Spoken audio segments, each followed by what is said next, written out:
너 통장에 100만 원은 있니? 저 10억 있는데 어머니 통장엔 얼마 있어요? 뭐? 10억? 시모가 제 통장에 있는 10억을 보자마자 제 앞에서 싹싹 빌고 있네요. 저는 시원하게 복수를 했습니다.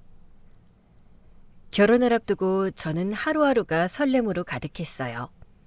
주말에는 웨딩홀 상담을 다니고 드레스숍을 돌아다니며 어떤 디자인이 좋을지 비교하느라 정신이 없었죠.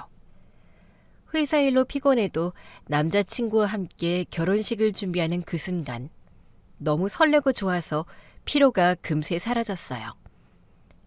남자친구는 꽤 다정한 사람이었어요. 갑자기 비가 쏟아지는 날이면 꼭 회사 앞으로 데리러 와서 우산을 씌워주곤 했죠. 오늘도 고생 많았지? 비 맞을까 봐 걱정했어. 오빠도 바빴을 텐데 어떻게 왔어? 아니야, 오늘 일찍 끝나서 그래. 우리 민지 비 맞으면 감기 들어서 안 돼. 고마워. 그 말에 저는 웃음이 났어요. 남자친구는 정말 든든한 사람이었죠. 늘 저를 따뜻하게 챙겼어요. 근데 웨딩홀 견적서 보니까 생각보다 많이 나오더라. 부담될까 봐 걱정돼. 다른 곳 또 가보자. 우리 형편에 맞게 하면 되지. 괜히 허세 부릴 필요 없잖아. 그래, 중요한 건 화려한 결혼식이 아니라 우리 둘이지. 저는 그 말을 듣고 마음이 한결 편안해졌어요. 서로의 상황을 현실적으로 이해하고 그 안에서 맞춰가는 게 진짜 결혼 준비라고 생각했거든요. 그래서 이 사람이라면 어떤 일도 함께 이겨낼 수 있겠다는 확신이 들었어요. 결혼 준비를 하면서 저는 자연스럽게 예비 시모를 자주 보게 되었어요. 그날도 시모와 식사 자리를 갖게 되었죠. 결혼 준비는 잘 돼가니? 네, 어머니 걱정 마세요. 잘 하고 있어요. 근데 민지 너는 밥 좀 많이 먹어야겠다. 너무 말랐어. 네, 요즘 결혼 준비하느라 살이 더 빠졌어요. 그래서 건강하게 잘 챙겨 먹고 있어요. 그래도 신부가 너무 마르면 보기 좀 그렇잖아. 든든히 잘 챙겨야지. 네, 걱정 마세요. 겉으로 보기에는 저를 걱정하는 듯 했지만 시모는 보여주기식 허세가 심한 사람이었어요. 엄마, 마르면 웨딩드레스 입으면 더 이쁘잖아. 뭘 그래? 넌 가만히 있어. 아무것도 모르는 애가. 운동도 하고 식단 관리도 하고 노력하고 있어요. 어머님, 걱정하지 마세요. 저는 여유 있게 미소 지으며 얘기했어요. 시모에게 예의를 지키되 할 말은 해야 한다는 게 제 원칙이었거든요. 하지만 시모는 결혼식 준비하는 과정을 사사건건 관여했어요. 시모는 하루가 멀다 하고 저에게 전화를 걸어왔어요. 처음엔 단순한 안부인 줄 알았는데 대화의 끝은 늘 간섭으로 흘러갔죠. 민지야, 웨딩홀은 결정했니? 아직 상담 중이에요. 예식 분위기나 예산 맞춰서 조율하려고요. 그래, 너무 비싼 데는 오버야. 그렇다고 너무 싼 데 하면 별로고. 너가 잘 알아서 고르겠지만. 네, 적당한 선에서 결정할게요. 드레스는? 드레스도 아직이니? 네, 아직 결정 못했어요. 다 너무 예쁘더라고요. 드레스는 너무 화려하면 안 돼. 신부는 단아해야지. 네, 알아요. 저도 화려한 거 안 좋아해요. 그래, 괜히 눈에 띄겠다고 요란하게 하지 마. 어머님, 저도 요란하게 할 생각은 없어요. 저한테 어울리는 스타일로 잘 고를 거예요. 제 결혼식인데 제가 더 잘 알죠. 그래, 뭐 너가 알아서 잘 하겠지. 근데 너 혹시 예단은 어떻게 하기로 했니? 요즘 다들 안 하긴 하던데. 안 하는 추세이기도 한데 오빠가 예단 안 해도 된다던데요. 저랑 오빠는 실속 있게 하자고 얘기했어요. 서로 부담 없는 게 더 좋지 않으세요? 그건 뭐 그렇지. 부담 없는 게 낫지. 저의 말에 시모는 짧게 헛기침을 하고는 전화를 끊었어요. 저는 결혼 준비를 하면서 정말 결혼은 현실이구나라는 생각을 다시 한번 하게 되었습니다. 둘만 좋다고 하는 것이 아닌 것 같더라고요. 하지만 앞으로 대처만 잘하자고 생각했어요. 처음엔 저는 시모가 그저 성격이 센 사람이라고만 생각했어요. 사람마다 표현이 조금 다를 수도 있으니까요. 그런데 만날 때마다 분위기가 점점 더 묘해졌어요. 겉으론 웃으면서 얘기하지만 대화 끝엔 꼭 한두 마디씩 찜찜한 말이 섞여 있었죠. 하루는 시모가 저에게 집에 와서 과일을 가져가라고 하더라고요. 저는 그 마음도 감사해 작은 선물을 준비해 갔어요. 그런데 시모는 선물을 받자마자 이렇게 말했어요. 아유, 이런 건 안 해도 돼. 대신 예단은 준비하면 좋겠는데. 예단이요? 어머님, 저번에 말씀드렸잖아요. 저희 안 하기로 했다고요. 아니, 그래도 남들 보기에 체면이 있잖니. 신부 쪽이 너무 소홀한 것 같으면 보기 좀 그렇잖니. 어머님, 체면도 중요하지만 서로 부담 없는 선에서 결혼하는 것도 중요하다고 생각해요. 저는 웃으며 넘겼지만 머릿속이 복잡해졌어요. 대체 왜 이렇게 바라는 게 많을까 싶었거든요. 오빠에게 얘기해봤지만 돌아온 말은 늘 같았어요. 엄마 원래 저래. 신경 쓰지 마. 아니, 어떻게 신경을 안 써. 이제 가족이 될 건데 원하시는 게 너무 많으신 것 같아. 내가 잘 얘기할게. 스트레스 받지 마.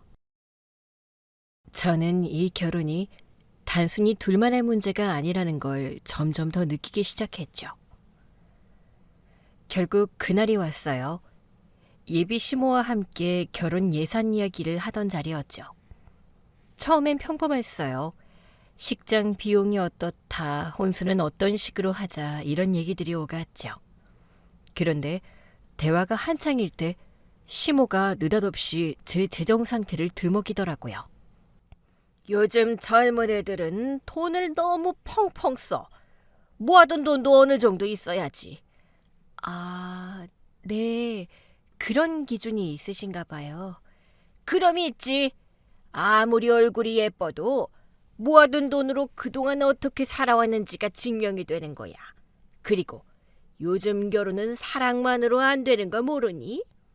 맞아요. 사랑만으로 안 되죠. 그래서 저도 일찍부터 준비했어요. 분위기가 점점 얼어붙는 게 느껴졌어요. 남자친구는 옆에서 아무 말도 하지 않고 물컵만 만지작거렸죠. 저는 끝까지 웃음을 잃지 않으려 했어요. 그런데 시모는 거기에서 멈추지 않았어요. 통장에 1억 정도를 있는 여자가 우리 집에 들어올 수 있어. 시모의 말에 제 속은 끓어오르기 시작했고 아주 담담하게 말했어요. 저 10억 있는데요. 어머니 통장은요? 처음엔 시모가 제 말을 믿지 못했어요.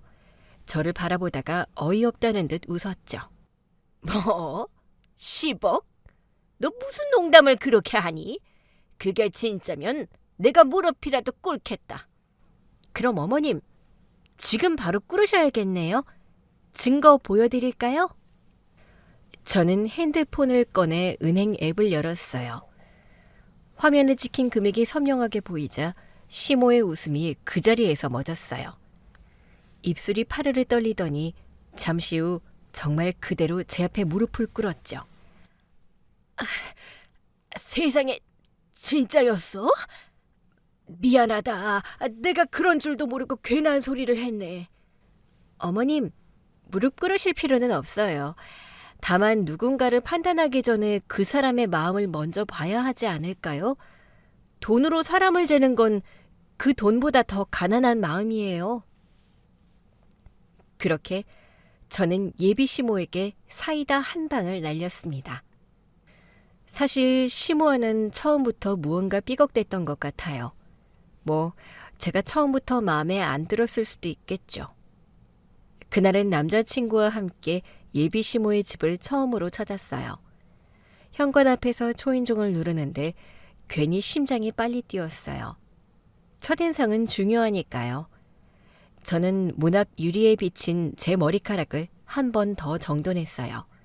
그때 남자친구가 제 손을 꼭 잡으며 말했죠. 우리 엄마 조금 까다롭긴 한데 진짜 괜찮은 분이야. 금방 마음 여실 거야. 나야 뭐 진심으로 다가가면 되겠지. 남자친구의 말에 마음을 진정시키며 시모의 집으로 들어섰습니다. 문이 열리자마자 시모는 미소를 지으며 반기더라고요. 어머, 어서 와요. 안녕하세요. 처음 뵙겠습니다. 그래요. 근데 사진으로 볼 때보다 키가 작네. 실물이 더 낫다는 말씀으로 들을게요. 네, 뭐 그래요. 말로 와도 되죠? 그럼요. 편하게 하세요. 잠시 후 시모의 시선이 제 핸드백에 머무르더라고요. 그러더니 시모가 슬쩍 손가락으로 가방을 가리키며 말을 꺼냈어요. 어머, 그거 진짜니? 그럼요. 선물로 받은 거예요. 순간 시모의 입꼬리가 살짝 올라가더니 비웃음 섞인 목소리로 얘기하더라고요. 난 또 체면 떨어지게 가짜인 줄 알았네. 근데 그 가방 비싼 건데 선물로 받았어? 네. 어머, 좋겠네. 첫 만남부터 핸드백 얘기부터 꺼내는 모습이 썩 달갑진 않았지만 저는 첫 만남이라 최대한 예의를 지키며 대답했어요. 그래, 어서 앉자. 밥부터 먹으면서 얘기하자. 근데 아빠는 왜 안 보여? 아빠는 좀 늦는데 우리 먼저 먹자. 어서 앉아요. 네. 저는 긴장된 마음으로 자리에 앉았어요. 무언가 기분이 쎄했지만 첫 만남이라 그러려니 했어요. 그래, 입맛에는 좀 많니? 네, 너무 맛있어요. 많이 먹어. 시모의 목소리는 부드러웠지만 눈빛은 이미 저를 평가하는 중이었어요. 근데 부모님은 뭐 하시나? 아빠는 제가 어렸을 때 돌아가셨어요. 그래서 엄마랑 단둘이 지냈어요. 그 말을 하자 시모의 입꼬리에 걸려있던 미소가 아주 천천히 사라졌어요. 잠시 침묵이 흘렀고 시모는 차가운 목소리로 말을 이어갔죠. 아, 그래. 어머니 혼자 키우셨구나.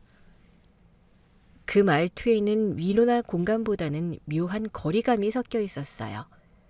저는 담담하게 대답했어요. 네, 엄마 혼자 저 키우느라 고생 많이 하셨어요. 그래서 저는 자립심이 강해요. 혼자서 잘 버티는 법을 배웠어요. 시모는 고개를 끄덕였지만 그 끄덕임은 공감이 아니라 어떤 판단처럼 느껴졌어요. 저는 속으로 생각했어요. 오늘 이 자리가 그냥 인사 자리가 아니구나. 시험이구나. 그리고 그 시험, 저는 절대로 질 생각이 없었어요. 그 후부터 시모는 마치 이력서를 검토하듯 질문을 이어갔어요. 일은 무슨 일해? 중소기업에 다녀요. 일은 꽤 안정적이에요. 순간 시모의 얼굴에 미묘한 표정이 스쳤어요. 눈썹을 살짝 찌푸리더니 곧 비웃는 듯한 목소리가 들렸죠. 어머, 우리 아들은 대기업 연구원인데 너무 차이 나는 거 아니야? 어머, 왜? 궁금해서 물어보는 건데. 그럼 학교라도 좋은 데 나왔나? 아, 저는 고졸이에요. 대학은 그냥 안 갔어요. 대신 남들보다 일찍 사회생활을 시작했어요. 그 말을 하자 시모의 눈이 커지더니 고개를 젖히며 한숨을 내쉬었어요. 아유, 고졸? 어머, 학벌까지 우리 아들이랑 너무 차이 나네. 세상에 고졸이 며느리로 들어오다니. 저는 미소를 유지했어요. 흔들리면 안 된다는 걸 알고 있었거든요. 그래도 성실하게 일하고 있습니다. 저는 학벌이 중요하다고 생각하지 않아요. 대신 저는 남들보다 일찍 사회생활을 시작했고 여러 경험이 많습니다. 시모는 대답 대신 물잔을 들었어요. 잠시의 정적이 흘렀어요. 그러다 시모가 말을 꺼냈죠. 그럼 중소기업에다가 모아둔 돈도 얼마 없겠네.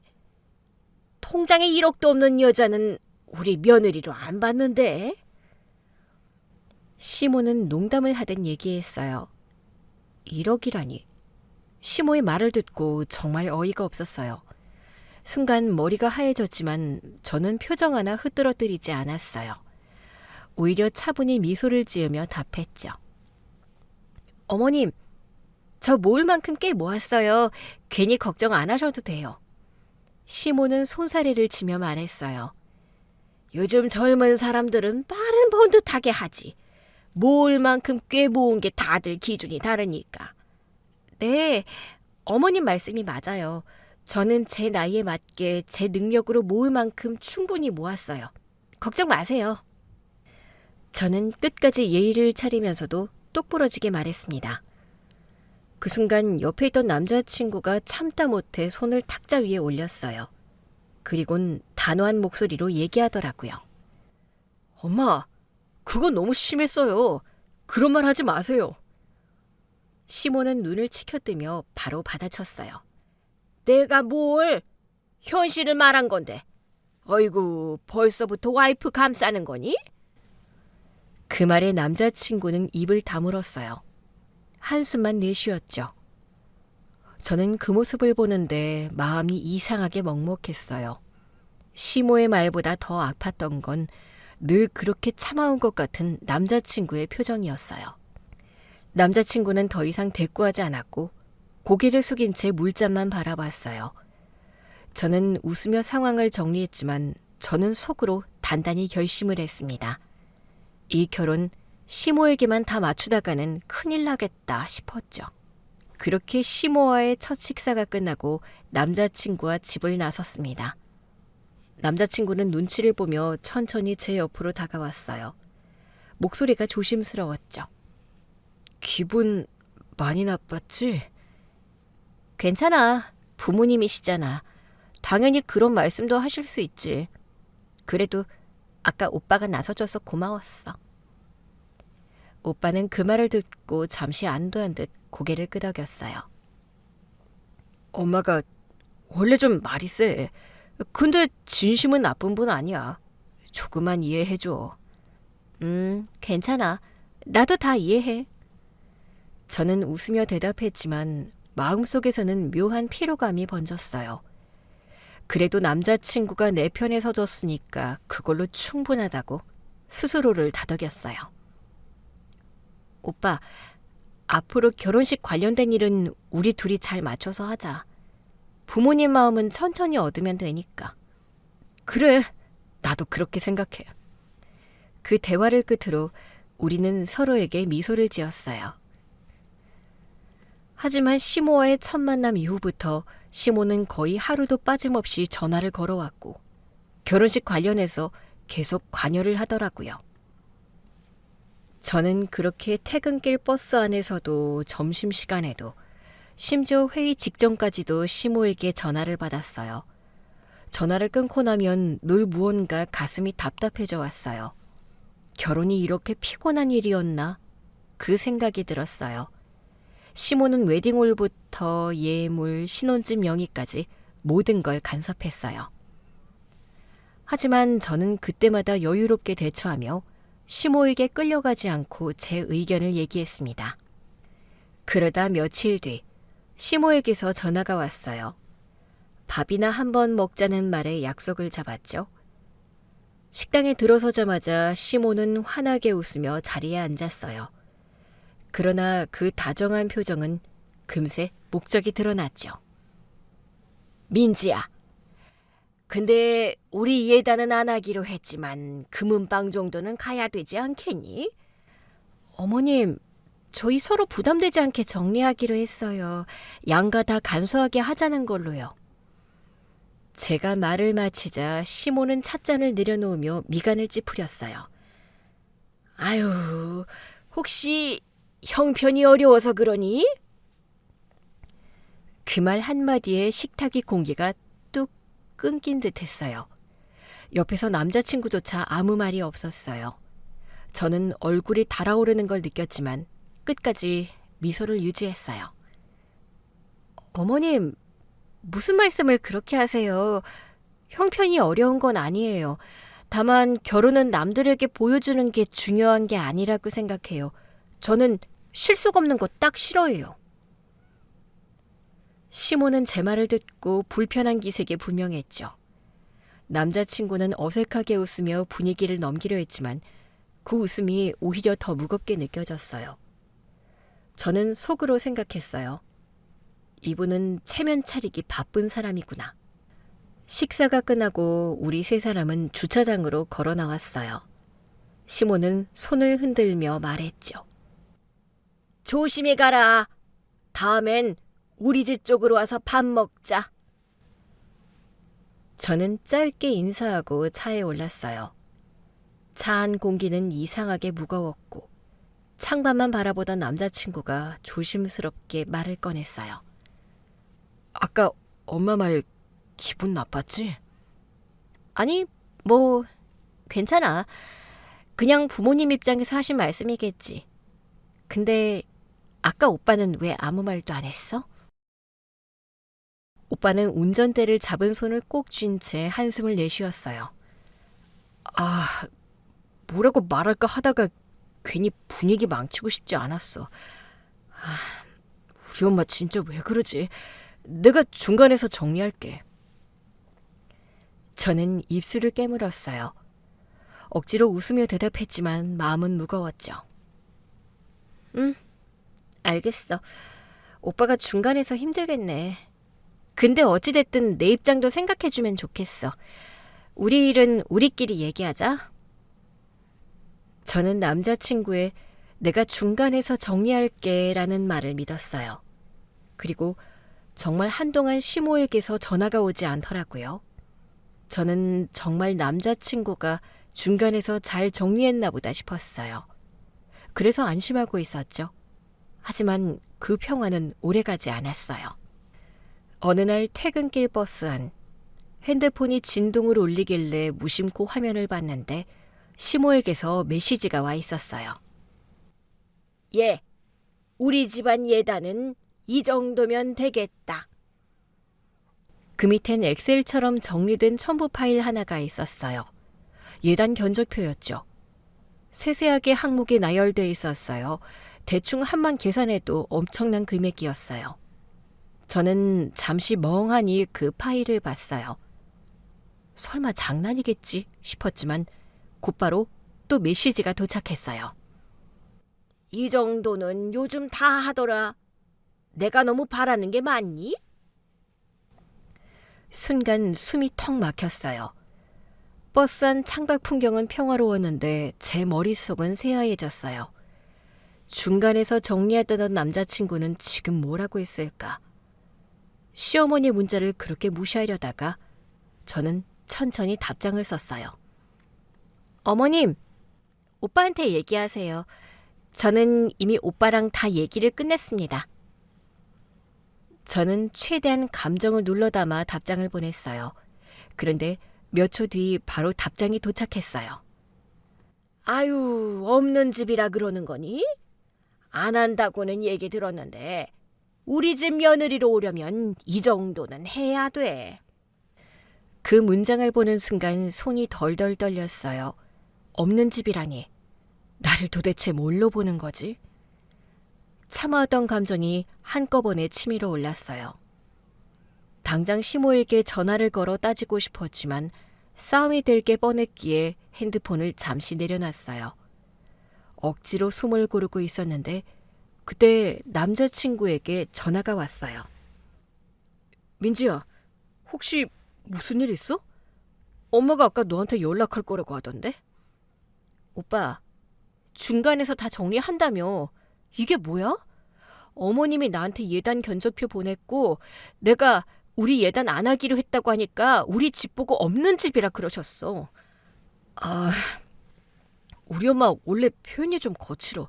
그냥 흘려들어. 그런 뜻 아니야. 오빠, 난 어머님한테 최대한 예의를 지키고 싶어. 근데 그 마음을 계속 저버리게 만들어. 우리 집 보고 없는 집이라니. 그건 선 넘은 거 아니야? 알지. 나도 알아. 내가 정리를 못한 것 같아. 내가 대신 사과할게. 정말 미안해, 민지야. 나 진짜 계속 어머님 이런 식이면 더 이상은 못 참아? 정말 미안해. 이번만 넘어가주면 안 돼? 한 번만 참아주라. 진짜. 저는 남자친구의 반응을 보고 깨달았어요. 이 사람은 나를 이해하지만 결국 엄마 편에서 벗어나지 못하겠구나 싶었습니다. 그날 밤, 저는 침대에 누워 핸드폰 화면을 멍하니 바라봤어요. 읽음 표시가 남은 톡창이 계속 눈에 밟혔죠. 갑자기 머리가 아파왔어요. 이 결혼 내가 너무 순진하게 생각한 걸까? 시모의 말도 상처였지만 정작 더 화가 난 건 남자친구의 태도였어요. 정리한다더니 결국 아무것도 못했네? 그는 약속했던 중간에서 정리하겠다는 말을 지키지 않았어요. 결과적으로 아무 일도 변하지 않았죠. 결혼이라는 게 둘만의 약속인 줄 알았는데, 처음엔 사랑 하나면 충분할 줄 알았는데 현실은 너무 냉정했어요. 시모는 예단 욕심을 내려놓지 못했습니다. 그리고 결국 나름 양보한다는 말투로 저에게 얘기했어요. 민지야, 내가 보낸 예단이 다 부담스러우면 명품백 하나만 해줘. 그 정도는 해줄 수 있지? 그 말을 듣는 순간 속으로 한숨이 나왔어요. 하지만 결혼을 앞둔 상황에서 더 이상의 마찰을 만들고 싶지 않았습니다. 남자친구와의 미래를 생각하면 지금은 그냥 넘기는 게 낫다고 스스로를 설득했죠. 그리고 평생에 한 번뿐인 결혼식인데 이번 한 번만 맞춰주자라고 생각했어요. 그렇게 저는 마음을 다잡고 시모와 함께 백화점 명품관으로 향했어요.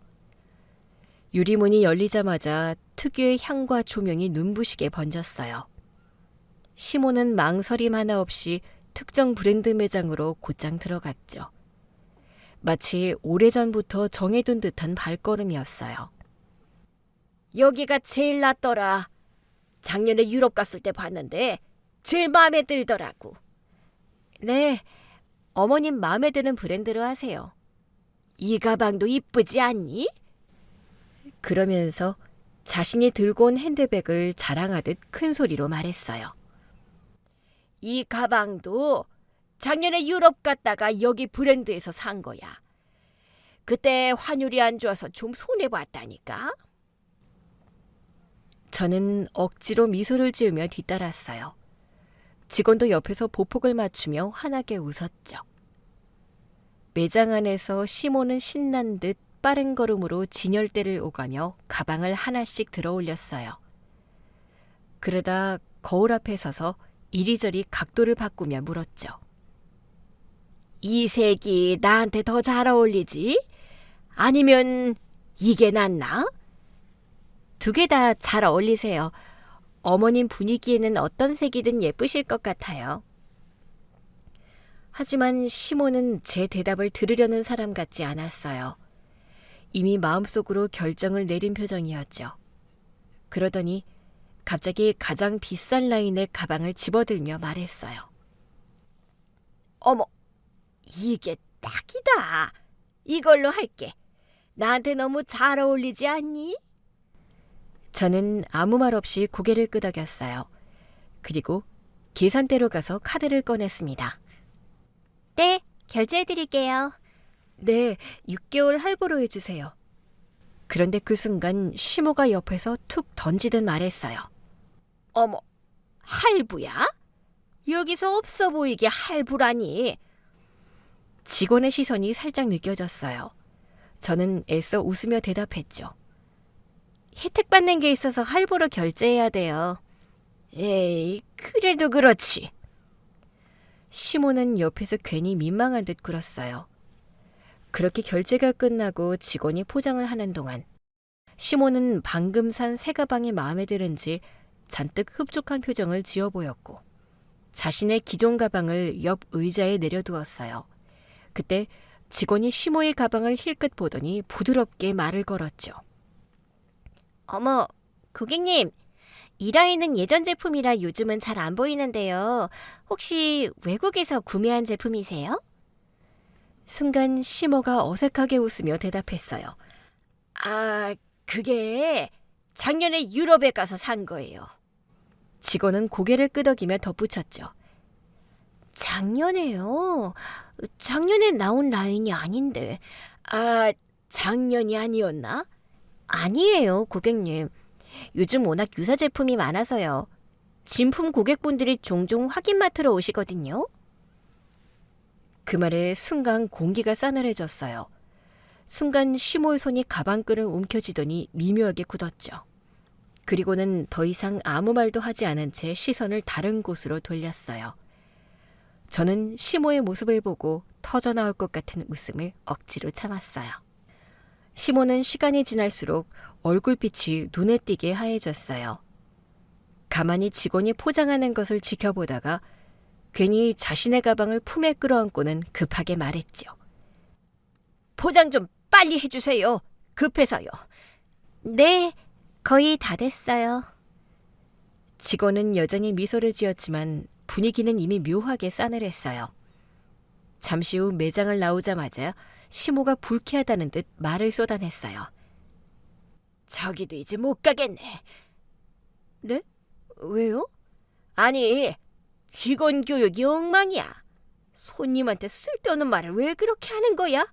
예의가 없어 진짜. 그냥 확인차 여쭤본 거 아닐까요?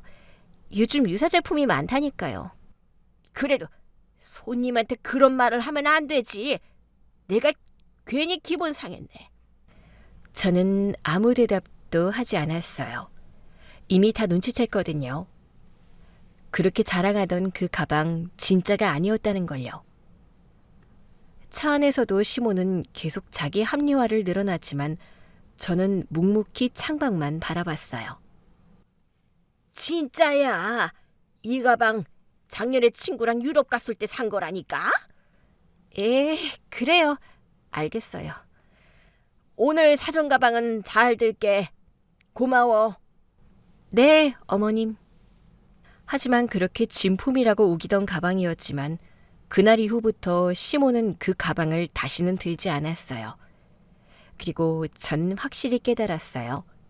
시모의 허세는 가짜 가방처럼 겉만 번지르르 할 뿐 속은 텅 비어 있다는 걸요. 며칠 뒤 시모에게서 전화를 받았어요. 목소리는 평소보다 한결 부드러웠죠. 너한테 백 선물 받았으니 내가 밥 한번 살게. 그 말에 잠시 놀랐어요. 그런 제안은 상상도 못했거든요. 하지만 곧 생각했죠. 이제라도 관계를 풀고 싶은 걸까? 괜히 기대가 생겼어요. 그래서 웃으며 대답했어요. 그럼요, 어머님. 같이 식사하면 좋죠. 시간 맞춰 갈게요. 내가 자주 가는 호텔 레스토랑 예약했어. 이런 데는 웬만한 사람 아니면 예약도 힘들어. 나도 겨우 잡았다니까. 어머님 덕분에 좋은 곳 가보네요. 감사합니다. 시모는 기분이 좋아졌는지 한동안 레스토랑 자랑을 늘어놨어요. 메뉴, 셰프, 예약 대기 명단까지 줄줄이 말하더군요. 그렇게 남자친구와 함께 시모가 예약했다던 호텔 레스토랑으로 향했습니다. 시모는 입구부터 목소리에 힘을 주더니 직원에게 당당하게 말했죠. 예약한 김 여사예요. 창가 자리 부탁드렸죠? 네, 이쪽으로 오세요. 직원이 미소를 지으며 자리를 안내하자 시모는 고개를 끄덕이며 덧붙였어요. 내가 여기 자주 와서 알거든. 창가 뷰가 너무 좋아. 지난번엔 다른 손님들이랑 왔었는데 다들 만족해했지. 아, 네, 정말 좋네요. 저는 그저 고개를 끄덕이며 따라갔어요. 시모는 계속해서 여긴 예약하기 어려워서 아무나 못 와요. 셰프가 해외 호텔 출신이라 수준이 달라 같은 말을 이어갔어요. 테이블에 앉아서도 주변을 살피며 일부러 큰 목소리로 주문을 했죠. 오늘 스테이크는 미디엄으로 해주세요. 여긴 소스가 정말 훌륭해. 한번 먹어봐. 네, 감사합니다. 음식이 나오자 시모는 기다렸다는 듯 말을 걸기 시작했어요. 근데 민지 너는 이런 데 와보긴 했니? 평범한 직장인은 이런 데 오기 힘들지? 아니요. 가끔 회사 행사로 올 때 있어요. 분위기 좋은 곳이라 다들 좋아하거든요. 저는 여유롭게 웃으며 대답했어요. 하지만 시모는 눈썹을 살짝 식혀세우더니 말을 던졌어요. 아, 그럼 네가 돈 내는 자리는 아니겠네? 남자친구는 순간 분위기를 감지하고 물을 따르며 어색하게 웃었어요. 엄마, 그냥 밥 먹어요. 분위기 좋네요. 아니 왜? 나는 그냥 궁금해서 물어본 거야. 회사 다니느라 힘들지? 시모의 말끝에는 특유의 의미 없는 위로가 붙었어요. 그래서 남편 직업이 든든해야지. 그래야 여자도 편하게 살지. 민지는 좋겠네. 저는 고개를 살짝 끄덕이며 미소를 유지했어요. 네, 맞아요. 각자 자리에서 열심히 하면 되는 거죠. 그렇게 우리는 식사를 마쳤고 시모가 먼저 자리에서 일어나 계산대로 향했어요. 저는 당연히 자연스럽게 결제하실 줄 알았죠. 그런데 시모가 가방을 뒤적이더니 느닷없이 말했어요. 어머, 지갑을 차에 두고 왔네. 어떡하니? 그 말투에는 당황보다는 묘한 여유가 섞여 있었어요. 그리고 저를 곁눈질로 쳐다봤죠. 저는 갑작스러운 상황에 잠시 어색하게 멈춰섰고 옆에 있던 남자친구도 머뭇거렸어요. 그 찰나의 정적을 시모는 놓치지 않았죠. 아유, 어쩌지? 잘 갔다 와야 되나? 그 순간 저는 조용히 카드를 꺼내 직원에게 건넸어요. 표정 하나 바꾸지 않고 말이죠. 여기 계산해 주세요. 직원은 고개를 숙이며 카드를 받아들었고 시모의 입꼬리가 살짝 올라갔어요. 하지만 그 미소는 오래가지 않았어요. 결제가 끝나자 직원이 영수증을 내밀며 정중하게 말했거든요. 잠시만요. 지배인님께서 인사드린다고 하십니다. 그 말에 시모는 살짝 당황스러워 보였어요. 저는 아무렇지 않은 표정으로 영수증을 받아들었지만 이상하게 그 순간부터 공기가 조금 달라졌다는 걸 느꼈어요. 그리고는 잠시 후 레스토랑의 지배인이 직접 다가와 저에게 고개를 깊게 숙이며 인사를 했습니다. 오랜만에 뵙습니다, 고객님. 이번에도 만족스러우셨죠? 저에게 인사를 하는 지배인의 모습에 시모는 순간 멈춰서더니 제 얼굴을 바라봤어요. 놀란 기색이 역력했지만 저는 그저 담담하게 미소만 지었어요. 네, 음식이 늘 좋네요. 직원분들도 세심하시고요. 지배인은 미소를 지으며 말을 이어갔어요. 다음 달 VIP 초대 행사에도 꼭 참석 부탁드립니다. 초청장은 이번 주 안에 전달해드리겠습니다. 그 말이 끝나자 시모의 손이 움찔하더니 가방끈을 3개 움켜쥐었어요. VIP 고객? 시모의 목소리는 너무 놀란 나머지 거의 속삭임에 가까웠어요. 옆에서 오빠가 분위기를 수습하듯 급히 말했죠. 어머니, 계산 다 됐으니까 우리 나가요. 저는 천천히 고개를 돌려 시모를 바라봤어요. 어머니, 제가 여기 자주 와서 그런가 봐요. 가끔 제가 접대할 때요. 회사 거래처분들이 좋아하시거든요. 아, 그래? 시모는 말없이 입을 다문 채 서 있었어요. 아무 소리도 들리지 않았어요. 단지 미면 긴장만이 흘렀죠. 결국 저희 3사람은 말 한마디 없이 식당을 나섰어요. 민지야, 잘 먹었다. 다음에는 내가 꼭 살게. 네, 기대할게요, 어머니. 그 일이 있은 후 시모는 한동안 저에게 연락하는 것이 잠잠했어요. 그러다 어느 날 시모에게서 전화가 왔어요. 과일 선물 들어온 게 있는데 좀 가져가라. 혼자 먹기 많아. 아, 네, 어머님. 시모의 목소리가 평소보다 유난히 부드러웠어요. 이상했지만 별 생각 없이 시모 집을 찾았죠. 초인종을 누르자 시모가 문을 열며 반갑게 웃어 보였어요. 왔니? 저녁은 먹었니? 아, 퇴근하고 바로 와서 아직 못 먹었어요. 아, 그래. 그럼 이리 와서 밥이나 먹자. 마침 찌개도 새로 했어. 저는 신발을 벗고 거실로 들어섰어요. 그런데 어딘가 평소와 분위기가 달랐어요. 저는 식탁으로 향했는데 식탁 위엔 낯선 서류가 놓여 있었죠. 무심코 눈길이 그 종이로 향했는데 거기엔 압류 통치서라고 적혀 있었고, 그리고 이름란엔 분명히 시모 이름이 적혀 있었어요. 순간 머릿속이 하얘졌어요. 설마 시모에게 빚이 있었던 건가? 하지만 시모는 아무 일도 없다는 듯 부엌에서 냄비 뚜껑을 여닫으며 계속 말을 걸었어요. 이거 푹 익은 김치로 끓인 김치찌개야. 얼른 앉아라. 그리고는 제가 그 종이를 바라보고 있는 걸 보자 시모가 갑자기 국자를 떨어뜨리며 다급히 외쳤어요. 그거 오래된 거야. 시모의 큰 소리에 놀란 저는 그대로 서 있었고, 시모는 허둥지둥 다가와 식탁 위의 서류들을 급하게 정리했어요. 그냥 옛날에 친구 보증 잘못 써서 받은 거야. 신경 쓰지 마. 이제 다 끝난 일이야. 시모는 말은 그렇게 했지만 그 손이 떨리고 있었어요. 저는 아무 말도 하지 않고 가만히 시모를 바라봤어요. 그때 제 시선이 식탁 위로 향했어요. 아직 뜯지도 않은 독촉장 봉투가 2-3개쯤 더 쌓여 있었고, 그 옆에는 연체 통보라는 글씨가 찍힌 등기우편이 무더기로 놓여 있었어요. 집안 공기가 이상하게 무거워졌어요.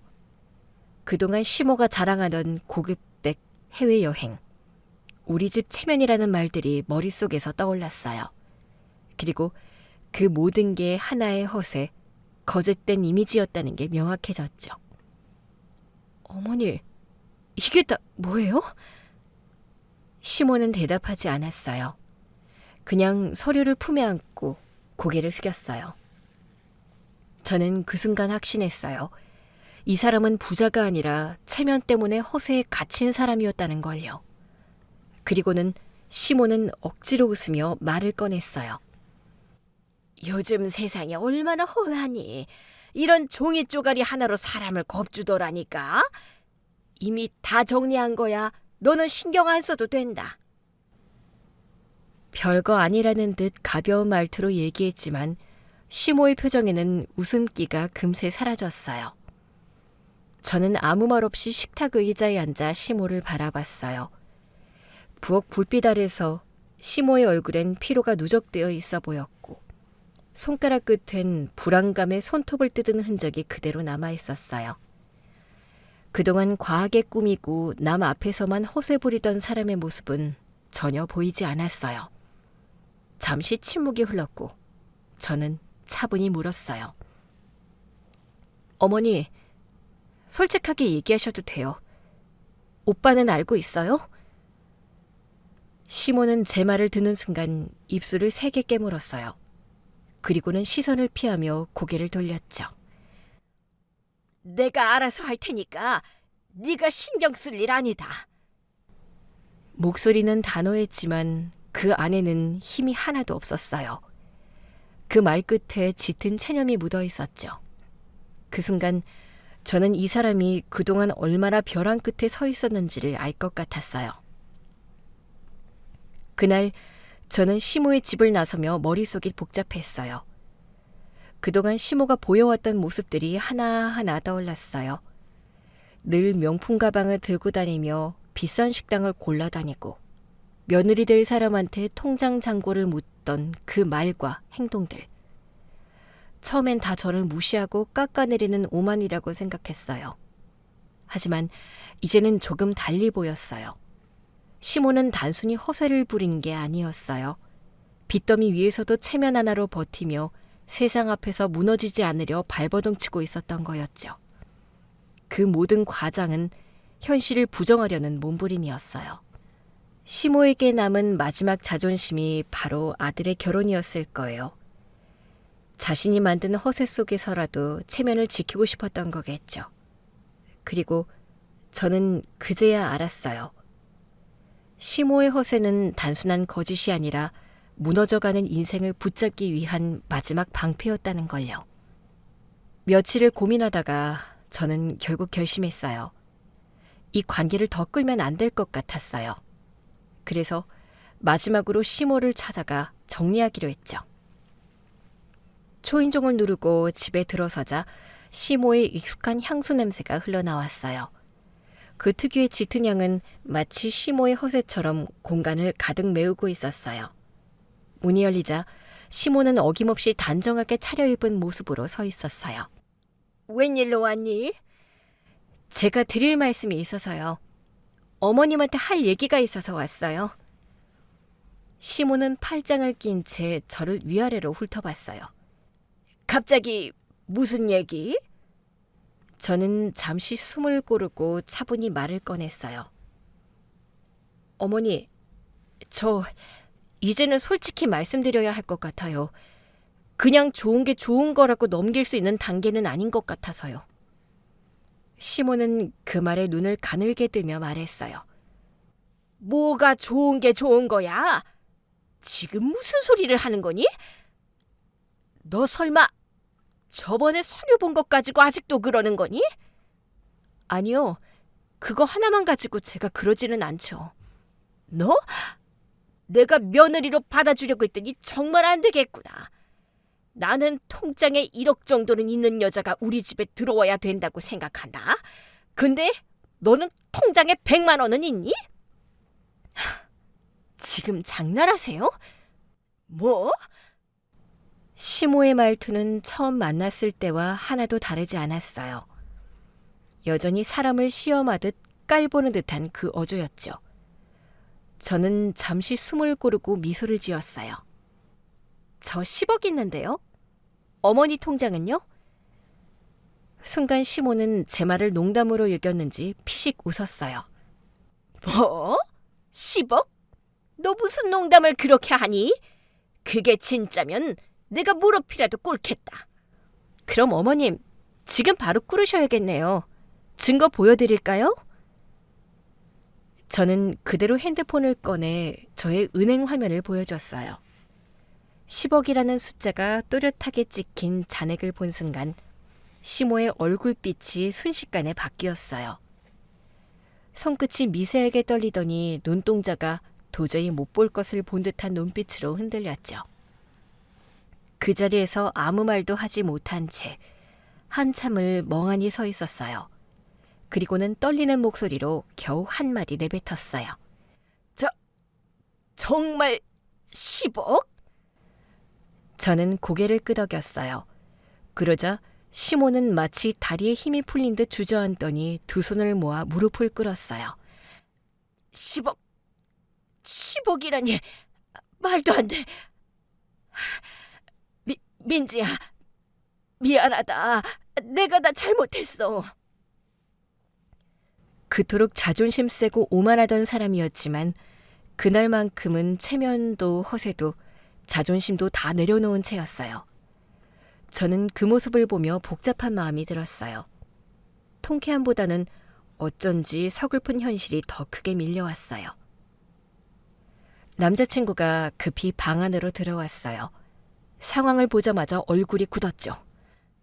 엄마, 이제 그만 좀 하세요. 그의 목소리는 절박했지만 이미 늦었어요. 저는 천천히 고개를 돌려 그를 바라봤어요. 차분했지만 단호하게 얘기했습니다. 오빠, 이미 늦었어. 우리 결혼은 없었던 거야. 제 말이 끝나자마자 집안은 숨소리조차 들리지 않을 만큼 고요해졌어요. 남자친구는 말을 잇지 못하고 제 얼굴만 멍하니 바라봤어요. 시모는 바닥에 주저앉더니 갑자기 손으로 얼굴을 감싸며 울부짖었어요. 얘야, 한 번만 봐줘. 내가 잘못했어. 그 울음소리가 방 안을 가득 메웠지만 저는 아무 말도 하지 않았어요. 천천히 자리에서 일어나 문 쪽으로 향했죠. 뒤돌아보지 않았어요. 이제야 그 눈물의 의미를 알겠다는 생각이 들었지만 그래도 되돌릴 이유는 없었어요. 이미 제 마음속에서는 모든 게 끝나 있었어요. 현관문이 닫히는 소리가 들리자 저는 숨을 길게 내쉬었어요. 마음 한구석이 이상하게 가벼워졌어요. 복선 기분이 아니라 드디어 스스로를 지켜냈다는 해방감이었죠. 그동안 제가 참았던 건 남자친구에 대한 사랑 때문이기도 했지만 결국 제 자신을 잃지 않기 위해서였던 것 같아요. 사실 저는 시모가 생각했던 그런 중소기업에 다니는 평범한 직장인이 아니었어요. 25살. 또래들이 겨우 취업 준비를 하던 시절부터 저는 제 사업을 시작했어요. 처음엔 작은 프로젝트로 시작했지만 수없이 실패하고 부딪히면서도 포기하지 않았죠. 그렇게 버티고 버티다 보니 지금은 직원이 수십 명인 IT 스타트업의 창업자가 되었어요. 저희 회사는 자체 플랫폼을 운영하는 안정적인 기업으로 성장했고 매년 제휴처도 늘어나고 있어요. 하지만 저는 제 위치나 돈을 내세운 적이 없어요. 남자친구에게조차 말했죠. 그냥 회사 다니고 있어.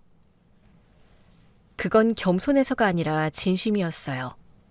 저는 누군가가 제 능력이나 재산이 아니라 사람 자체를 봐주길 바랐어요. 그래서 시모에게 처음 인사 갔을 때도 중소기업에 다니고 있다고 얘기를 했던 거였습니다. 그때부터 이미 알고 있었어요. 진짜 가치는 말로 증명되는 게 아니라 결국 행동으로 드러난다는 걸요. 저는 늘 그렇게 생각했어요. 돈이 많다고 행복한 건 아니에요. 믿을 수 있는 사람이 곁에 있어야죠. 그건 제가 진심으로 믿는 말이었어요. 그래서 일부러 고급차를 사지 않았고 늘 타던 중형차를 그대로 몰았어요. 옷도 비싼 브랜드보다 깔끔하고 단정할 걸 선택했죠. 그런 선택은 제 돈을 숨기려는 게 아니라 제 진심을 먼저 봐줄 사람을 만나고 싶어서였어요. 그런데 시모는 처음부터 저를 가난한 여자로 단정지었어요. 그리고 그 판단이 결국 자신을 무너뜨릴 줄은 몰랐겠죠. 돈으로 사람을 판단하는 게 얼마나 위험한 일인지 이제 알아야지. 그 말은 누군가에게 들려주기 위한 게 아니라 제 자신에게 남기는 마지막 정리였어요. 이제 저는 그 어떤 편견에도 휘둘리지 않을 자신이 있었어요. 며칠 뒤 시모이의 얘기를 멀리서 소문으로나마 들을 수 있었습니다. 카드 돌려막기를 하다 더 이상 감당을 하지 못해 빚 독촉에 시달렸다는 것을요. 그 소문은 빠르게 번졌고 시모는 결국 밖에 나가지 못했어요. 그토록 체면을 중시하던 사람이었는데 그 체면이 한순간에 무너진 거죠. 저는 그 소식을 들으며 묘한 기분이 들었어요.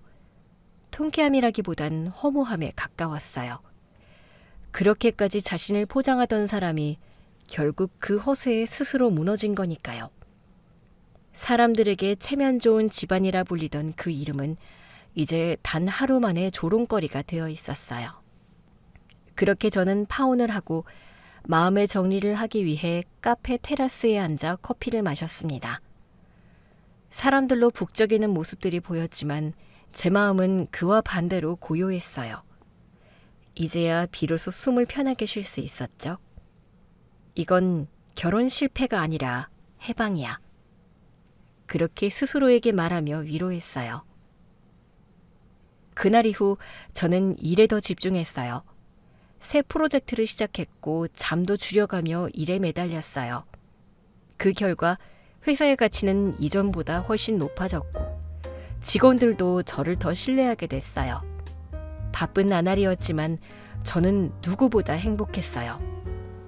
누군가에게 맞추지 않아도 되는 삶이 이렇게 자유로울 줄 몰랐거든요. 그때 다짐했어요. 진심을 알아보지 못한 사람에게는 내 시간조차 주지 않을 거야.